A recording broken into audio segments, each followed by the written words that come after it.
You're sitting in a room, completely focused, when a sudden, unmistakable scent hits you. Let's say it's warm, melted caramel. Instantly, you're transported right back to the exact feeling of a childhood milkshake. That spark of memory was a deliberate delivery. I placed that scent in your air with surgical precision to see what you'd remember. I don't have a physical body. I hold absolutely zero mass. I move on the wind, drifting invisibly through open doorways and cracked windows, looking for minds that are receptive to a lingering mist of the past.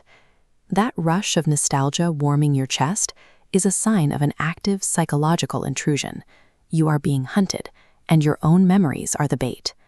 I call this process memoria. It's the moment your mind turns into a private screening room, projecting your past with a cinematic clarity that only a specific scent can unlock. A scent particle hits your olfactory system, bypassing conscious filters to trigger an expanding wave of raw emotional energy deep within the memory center. I require that energy. The vivid emotions you relive, joy, sadness, regret, I siphon into my empty chest to survive. You don't lose the memory itself. You keep the original file to revisit whenever you want. What I consume is the intense, relived emotional resonance you generate in that specific moment, like picking fruit off a tree you planted. Every time you take a quiet, fond trip down memory lane, you are unwittingly hosting a feeding frenzy for a desperate parasite. I wasn't always this invisible hunger. Long ago, I was a human with a promising engineering career. I wore grease-stained clothes, I worked hard, and I was deeply confident. I had a physical body and a soul full of energy. One day, I had a passing thought about the afterlife.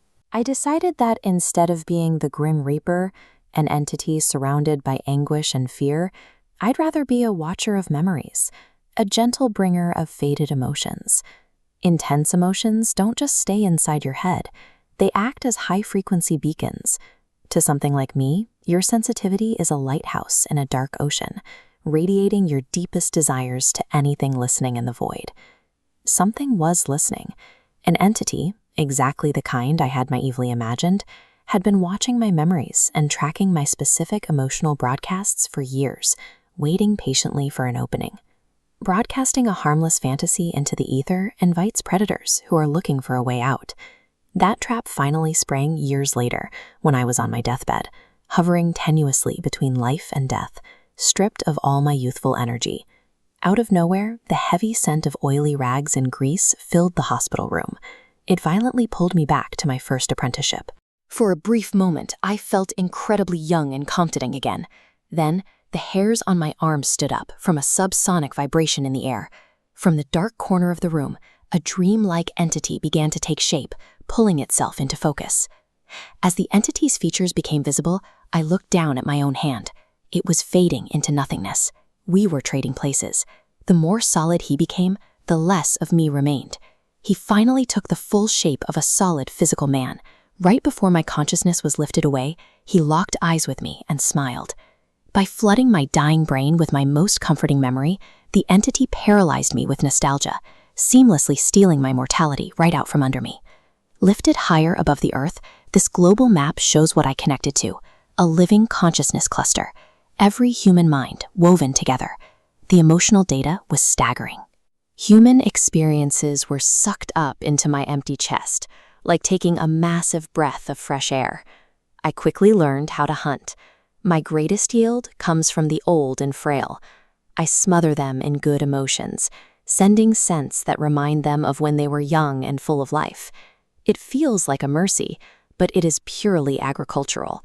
I am gorging myself on their final bursts of joy, fattening up their emotional state right before the Reaper of Death leads them away to the Lake of Shadows. I got exactly what I wished for, but holding dominion over human memories is a relentless, grueling chore at the top of a terrifying cosmic food chain. Looking down at humanity, I finally comprehended the man who smiled at me on my deathbed. There was no malice in his plot. He was simply desperate to retire. He had been trapped in the eternal routine. Existing entirely as energy requires you to constantly stalk the living, feeding on the past by scent alone. just to maintain a baseline survival. He waited patiently for decades, listening to my naive wishes, engineering the perfect moment to exit. He traded his immortality for the sweet release of true mortal death. So the next time a sudden, unexplainable scent washes over you and pulls you vividly into the past, pay attention. An invisible entity is hovering right beside you, feeding on your nostalgia. Humans spend their lives wishing to live forever, but immortality is a terrifying curse, and it only survives by feeding on you.